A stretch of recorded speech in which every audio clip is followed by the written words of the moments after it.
really? Dude.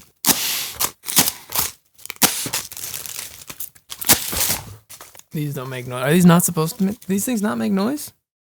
Welcome one and all to the first year anniversary of reviewing every Final Fantasy or I die! I mean, what an insane year it's been. I can't believe I started this a whole year ago. March 18th was the day I began Final Fantasy 1 on the PS Vita. 20 videos, 20 titles total. The first 10 mainline entries, whole bunch of spin-offs, some anime, a movie, a whole Game Boy trilogy that literally isn't even Final Fantasy, and also Chrono Trigger. 14 years worth of games in a franchise covered in 1 year. That's cool. That's pretty cool. And by this logic, you know, I got the first 10 in a year. That means in half a year from now, I'll be up to 15, I'll be done. That's not true. What a way to end it, because this will be the last entry in this series for a bit, as you may figure out, because the next title is Final Fantasy XI. The big old MMO. I don't even know how I'm gonna do that game. That might be when I die. But let's get right into it, man, because we have a weird one today. Final Fantasy Unlimited. This was the official Final Fantasy anime. We've had one in the past, not counting the movie. We've had that one weird little Final Fantasy V spin-off movie, limited series thing. The one with the butts. But this was supposed to be like, let's do a streamlined, not connected to the games, like a Final Fantasy story, just make it into an anime on its own, just like each sequel is on its own. It was a little rough. It's a bit of a messy history. This was really when Square was trying to broaden themselves and make Final Fantasy bigger than it already was. Now, I should say, 2001 was like the year they really wanted to go in on this stuff. The Spirits Within, Final Fantasy X, and Unlimited, the anime, came out within like a couple months of each other, all in the same year. They were expecting to steamroll. And then they came out with that movie, and then they came out with this anime.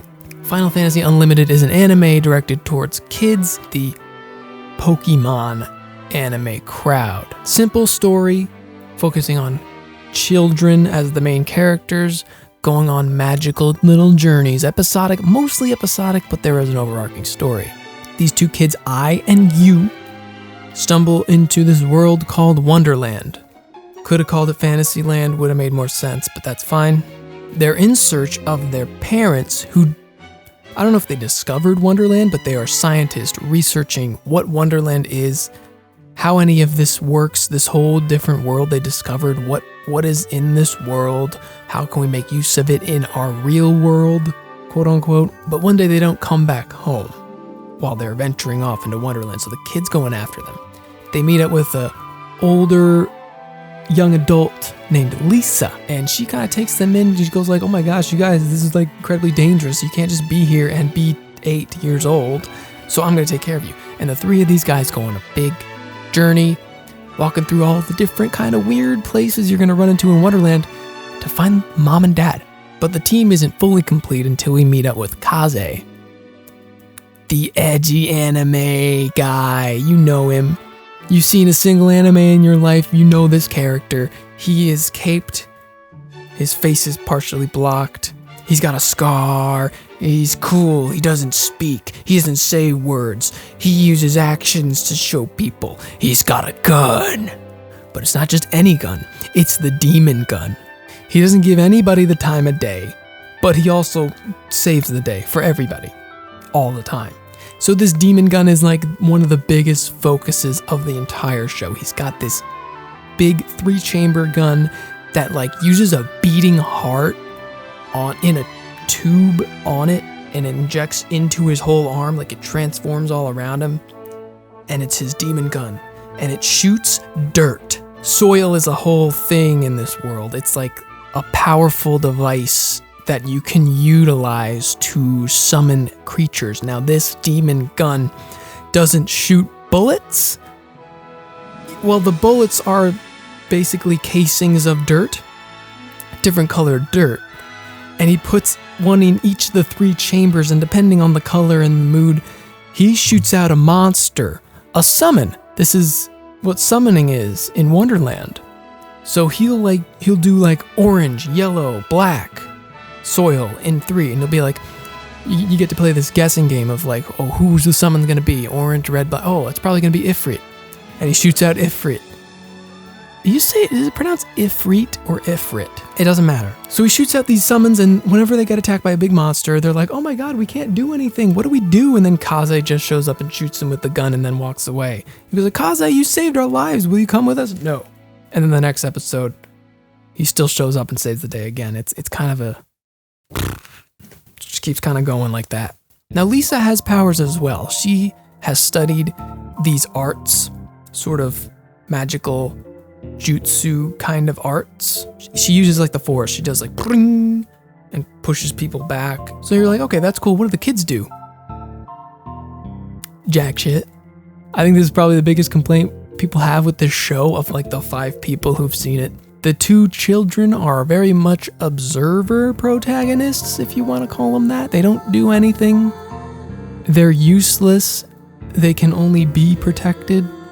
They're like the escorts on an escort mission, and they're annoying too. They're whiny little kids. But on the other hand, like, okay, it could have been like every other anime. It could have been The Chosen One, where they awaken abilities or whatever, and they become unstoppable. No, they're really just a bunch of little kids. And just when you think the party's finished, we come with an unexpected Sid update. Sid has had so many games to be this old, grumpy man scientist who knows how to make a ship. He's a young, spry lad in this. He's still a genius, but he's not like a grumpy old man. He's very high energy, and it was cool to see a Sid like this. He also joins the party. He's not just a side character who shows up to say, here, have this invention. He's part of the team whenever he shows up, which is like halfway through the show. He has these like magnetic hammers. Like he fights. He's a part of the party. He straps on this backpack and these 2 big hammers come together and he smashes people with it. It's like, this is honestly high tier Sid. You also have the bad guys, this group of bad guys who are constantly getting in the main character's way. But what are they up to? What do they want with these 2 little kids? Like, who cares? There's also a little kid on this side. He is the Earl. He's this small child who sits in a chair and never gets out and commands everything. He's like a little brat. He's that kind of enemy. Then you have this psychotic, armless fellow who moves around like one of those used car deal guys. And he's got a mask, so you don't really know what he looks like. He's a really freaky guy. You have Weed Girl. I don't remember her name. I just call her Weed Girl. A plant lady who uses plants and vines, kind of like Poison Ivy from Batman. And every single word that comes out of her mouth is like sexualized in an uncomfortable way. She's that I think that's another trope in anime. There's just this type of character that is always like, they could be saying anything at all, but the way they say it is like, why are you talking like this? It's so weird and uncomfortable. Kind of like Poison Ivy in Batman, actually, now that I think about it. But she keeps threatening the main characters, saying that she's gonna hug them. I'm gonna hug you. Oh, don't make me do it. What does that mean? We don't really explain it, but it involves dying. だね、ハグしちゃうのよ。何言ってるの？いいえさ。ハグちゃん、きっと綺麗なお花を咲かせるわ。Oh, but there's my favorite of the bunch of those guys. There's Lord Pissed. Lord Pissed is his name. He's this blue guy, and his mouth is in the back of his head, so they don't have to animate him talking all the time. He's Lord Pissed. They named him Lord Pissed. We don't need to talk about it anymore. Speaking of saving animation, oh boy. A lot of animation saving sequences, a lot of reused stuff. Whenever Lisa uses her monk powers, it is the same frame by frame, boom kind of animation. She could be doing something without 2 hands, like she could be doing that, but it'll still show, and then it'll cut to her being like that. I'm sorry, I'm moving the mic around. You couldn't have animated 2 different animations instead of 1.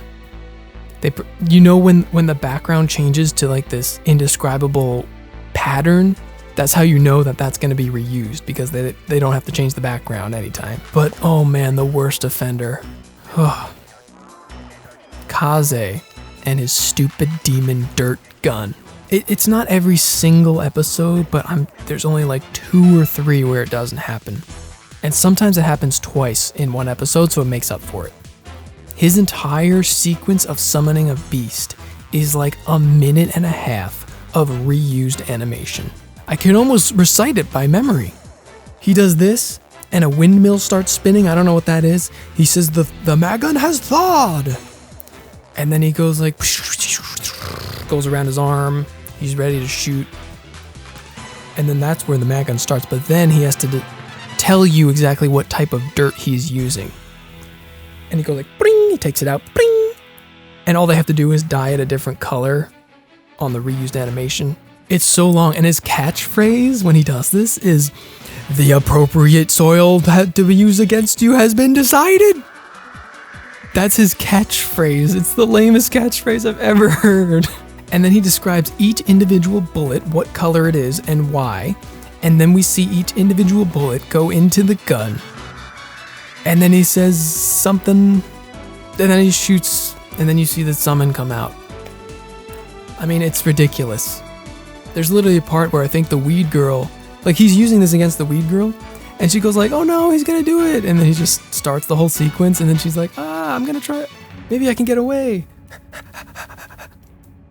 And he goes like, bullet number 1, bullet number 2, and then she leaves. She leaves during the sequence.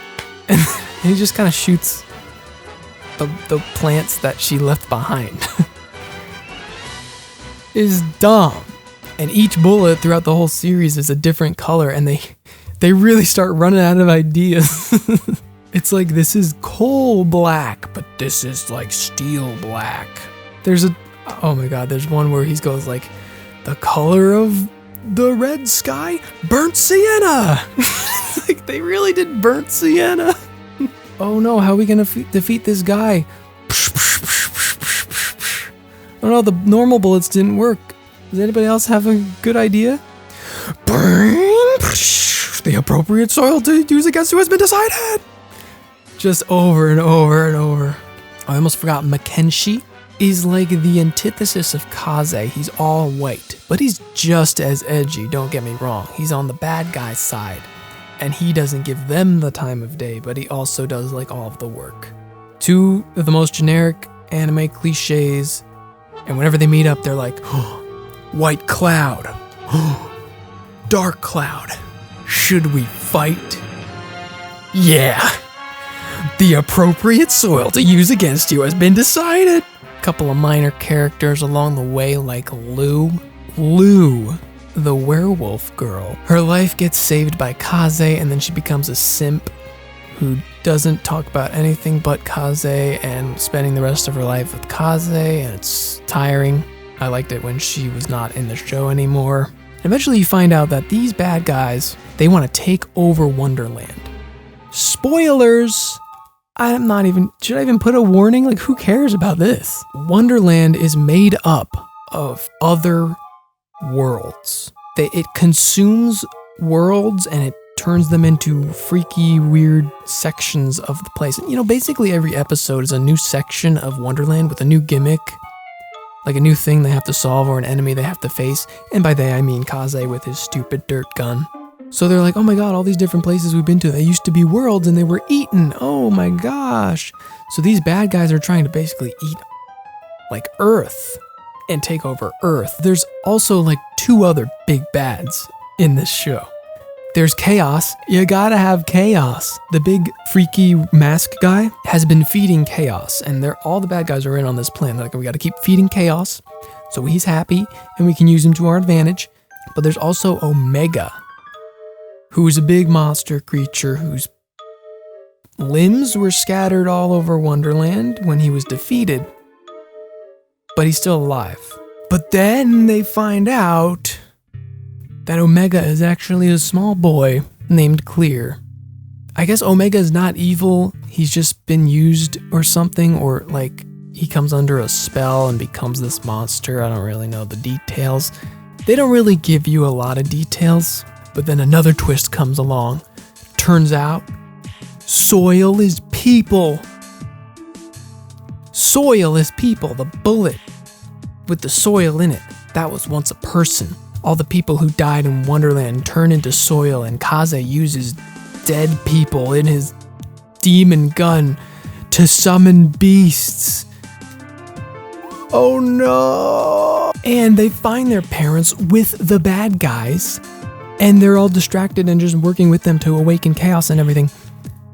And they're like, no, Mom and Dad, don't you remember me? No. And they don't, because they're under a spell. But then it turns out that I and you are not their kids.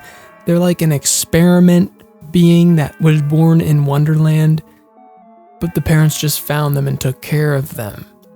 But that doesn't matter, because the power of love fixes the spell, and they stop chaos and they beat the guy. Power of love, power of friendship. And also guns. Kaze's like, okay, we gotta kill him. I got the last dirt. Uh-oh. I'm out of dirt. There's not enough dead people. I got all the dead people that I had. I got no more dirt. What do? I know what to do. You know what? The appropriate soil to use against you has been decided. And he absorbs himself. He turns into a bullet. And he becomes this dust. And he goes right into the chamber. And then he goes like, Lisa, hey Lisa, shoot me. And she goes like, wow, okay. And then everything is exploding, and everything is exploding. And they're all in these floating rocks in the sky. And it's like, oh my God, credits. Credits. And there's a little narration. Well, I wonder what's gonna happen next. Maybe I'll tell you later. It's Lisa doing the narration. She didn't. That was the end of Final Fantasy Unlimited. It was just a stupid cliche. It wasn't even that, like, harmful. To be honest, there was some nice heart-to-heart like moments between the kids and Lisa. They became really close. They bonded a lot over the adventures. They told each other stories, and it was nice. But then you have Kaze, who just doesn't say anything to anyone, never opens up. He's supposed to be cool, but he's so lame. He's got this mysterious past, but you never hear about it, and you don't care. So him and Makenshi, like, they defeated Chaos together, but now they're enemies.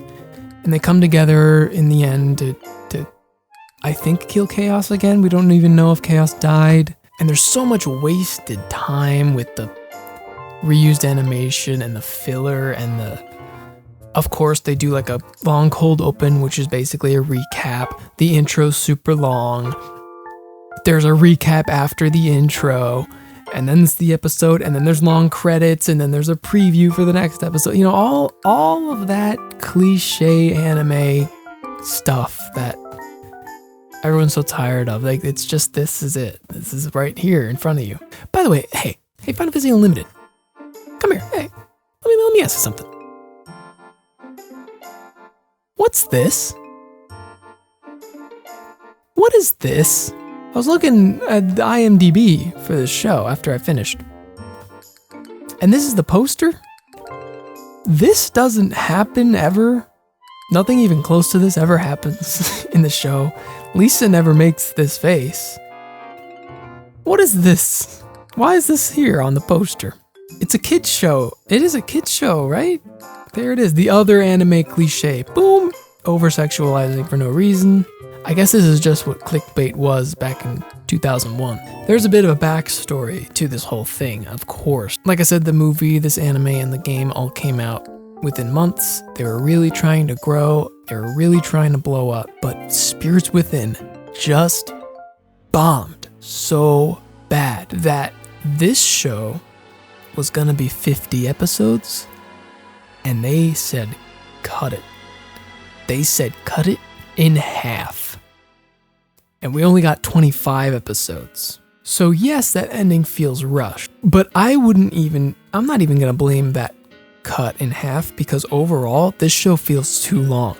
At 25 episodes, it feels too long. Nothing happens until the last few story related. So yeah, I feel like it all would have felt rushed anyway. Those 25 episodes we lost, I can't imagine what happens in those. It's probably just more nothing. I mean, you'd think, okay, we can only work with half of what we originally thought. Let's really make sure we insert the good ones, the ones that we really needed. There's an entire episode where Sid turns into a frog and has to figure out how to get back before his friends eat him because they like eating frogs. The ending feels rushed. I'm not gonna blame it on the cut. I'm blaming it on you guys wanting too much filler and all the wasted times and the reasoning animation. Like, you wasted the time. You had 50 episodes, then you lost 25, and you still wasted all that time. I'm not giving you sympathy. I mean, stuff like this is what really made Squaresoft shake in their boots. The only thing that was successful out of this giant year of expanding Final Fantasy was, surprise, surprise, the actual video game on PS2. I'm imagining it made Square go like, alright, maybe we don't need to expand. Maybe we're doing good with the games. Maybe we should just do the games. But they still suffered a huge financial loss because of this. Spirits Within and Unlimited, these projects that totally crashed, they were some of the biggest reasons behind, just a few months later, Square merging with Enix, becoming Square Enix. What a great way to celebrate the anniversary. The company changes completely into a new form. I didn't know it was all because of Square just messing up horrendously. I don't know if it was the right decision in the long run. I don't know what Enix was before this. Speaking of that PS2 game that was successful, unlike these other projects, the international version of Final Fantasy X that came a little bit later in that year, this was a version that greatly improved on the original, adding a bunch of stuff that is now in the remaster, the modernized remaster. It also includes a bonus epilogue called Final Fantasy X Eternal Calm, which I waited to watch until after the anime finished to give myself a little break in between, but they included it as a way to gauge people's reaction, to say, hey, would you want a sequel to 10? And this was like a big idea at the time. Whoa, you can do that? You can just release a game called 10-2? And as dumb as that sounds, it will still work? And Square was like, I don't know. Would it work? Would you buy that? And needless to say, people were hyped for that, and they started work on Final Fantasy X-2. Here's my spoiler-free review. What? What did he say? Oh my gosh, is he right? He's correct about that? What does that mean? What is that gonna mean? Oh, another adventure. That's my review. Real quick, I gotta just burn through something real quick. The Final Fantasy Unlimited story doesn't end there. Because remember, these guys, they had a full story before it was cut. So eventually, they worked through different ways of giving us said story. There were 2 games that didn't really expand too much, but it was called, first one was called Final Fantasy Unlimited with U. The letter U. Square's first mobile game of many. Square was immediately obsessed with mobile gaming, and that has never changed. They have so much hype on mobile games, and all of their fans hate it, but they love it. They can't get enough. This will also be the first of many unplayable games, because lots of these mobile games in this era are just dead. You can't play them or anything, but this is a game that kind of plays like a normal Final Fantasy RPG, but it retells the story of this anime. Maybe it was fun. Maybe it was better than the show. But it was on a phone, so I don't know. Let's see here. Okay. This is not a game. It's called Final Fantasy Unlimited Su no Kizuna. It's a side story taking place before the halfway point of the show. And I didn't look into it because it was a side story, and I was like, dude, there's more to the story to tell. Why are you doing a side story? Get on with it. And then they decide to make Final Fantasy Unlimited Before, a CD audio drama that you can only view by purchasing the box set of 9 DVDs. Why did it take 9 DVDs to get 25 episodes of this? Are DVDs that small?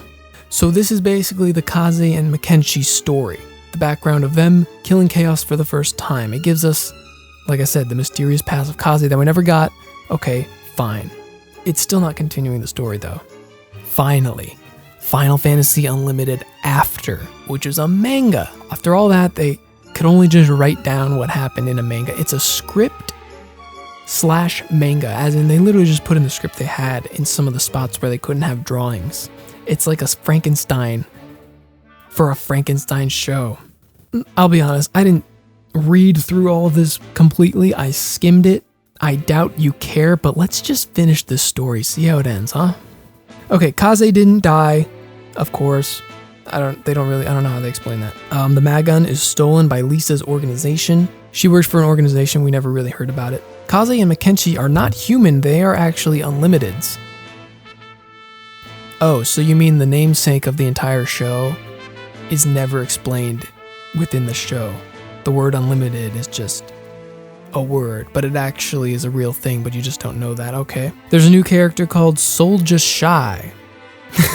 Oh god. Soldier Boy. Kaze rises from the Sea of Japan and all the people see him as a dragon and they shoot him, so he rampages and kills everyone. So Kaze is also booby-trapped at the Magun to explode, killing everybody in the base. Soldier Boy helps Lisa and the kids escape until they meet up with Kaze, and Kaze starts shooting him with bullets because he reeks of chaos.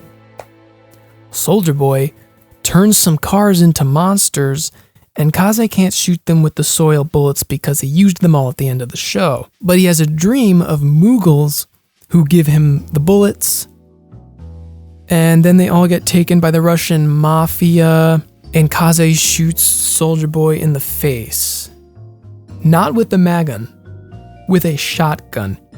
He blows Soldier Boy's face off, and it's gory and bloody. Other stuff happens, but that's the end. But it's not the end, because there's another. Final Fantasy Unlimited After Spiral is a web novel, it covers this red version of Makenshi who showed up for one episode, and it's mostly about the two of them like bickering and arguing with each other. Skip it. Okay, we're done. No, we're not. Final Fantasy Unlimited After 2. These guys are still pushing the story. Okay, it's an audio drama. Apparently this is a common thing in Japan. Fairly common, sometimes things have these spin-off audio dramas. Kind of like how video games have cafes over in Japan. Like, it's just a thing they do that we don't have. So audio drama, okay, what happens? This is actually the end. Kaze becomes more and more psychotic, almost killing the main characters because their emotions give power to chaos. That's something we actually discovered in the show. Your emotions, extreme emotions, whether it's happy or sad, I think chaos just like grows and grows and grows from them. So when these guys emote, Kaze goes into like, oh my god, I gotta kill you. He gets very scary in After 2. He only knows one thing. He's gotta kill chaos. I wonder if that guy in the new game is based off of Kaze. So he constantly tortures the main three, the kids and Lisa. Lisa, at this point, has deep emotional anxiety for what she's been through. It gets very dark. Like I said, the show was kind of for kids, but this is emotional torture. And sometimes physical torture. Kaze is a monster. And the last scene of this audio drama involves Kaze and Makenshi. They're finally buds with each other, kind of. I mean, they know they need each other to kill chaos, so they're going off to kill chaos. Lisa begs to come with them to help, and he points his shotgun at her face and says, "Sit down. You are not coming with us because you are an emotional wreck. And despite your feelings for me, you're worthless to this mission. Sit down." And he abandons her in the middle of nowhere and walks off. The end.